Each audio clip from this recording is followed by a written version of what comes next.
Big pass Tamil season 9ல இன்னைக்கு ஞாயித்துக்கிழமை எபிசோட்ல ஒரு 2 கன்டென்ட் போனதுக்கு அப்புறம் முதல் எலிமினேஷன பண்ணிட்டாங்க.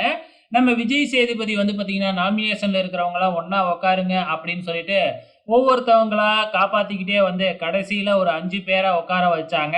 5 பேர உட்கார வச்சு இதுலருந்து யாரு எலிமினேட் ஆவாங்க அப்படின்னு நம்ம விஜய் சேதுபதி கேட்க, இந்த முறை ஆரம்பத்திலேயே எலிமினேஷன் அப்படின்னு சொன்னதுனால, ஒருவேளை நோ எலிமினேஷனா இருக்குமோ அப்படின்னு வீட்ல இருக்கிறவங்க எல்லாருமே ரொம்ப ஆவலா காத்துக்கிட்டு இருந்தாங்க.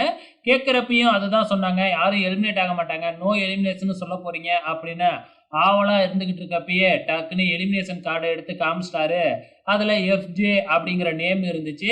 ஒரு நிமிஷம் எல்லாருக்குமே அதிர்ச்சியா தான் இருந்துச்சு. ஏன்னா யாருமே எஃப்ஜே எலிமினேட் ஆக மாட்டாங்க அப்படின்னு வீட்டுக்குள்ள இருக்கிறவங்க எதிர்பார்த்துக்கிட்டு இருந்தாங்க. ஸோ எஃப்ஜே நேம் வந்ததுக்கு அப்புறம் கனி அழுவ ஆரம்பிச்சுட்டாங்க. ஆனா நம்ம பார்வதிலாம் எதுக்கு அழுகுறாங்க அப்படிங்கிறது தான் தெரியல. அதுக்கப்புறம் என்ன, நான் போகும்போது எப்படியும் போவேன்னு தெரியும். அதுக்காகவே ஒரு பாட்ட நான் வரும்பொழுதே யோசிச்சு வச்சிருந்தேன் அப்படின்னு சொல்லிட்டு, வழக்கம் போல ஃபீட்பாக்ஸ் பாடுறேன்னு எதையோ ஒண்ணு கத்திப்புட்டு நம்ம எஃப்ஜே கிளம்புனாப்ல. கிளம்புறப்ப தான் நம்ம பார்வதி அப்படியே அழுவுற மாதிரி காமிச்சாங்க. அது உண்மையாலும் அழுவையா என்னன்னு தெரியல. ஆக மொத்தத்துல போகும்போது ஆதிரை கிட்ட மன்னிப்பும் வேற எஃப்ஜே கேட்டுட்டு வெளியில கிளம்பிட்டாப்ல.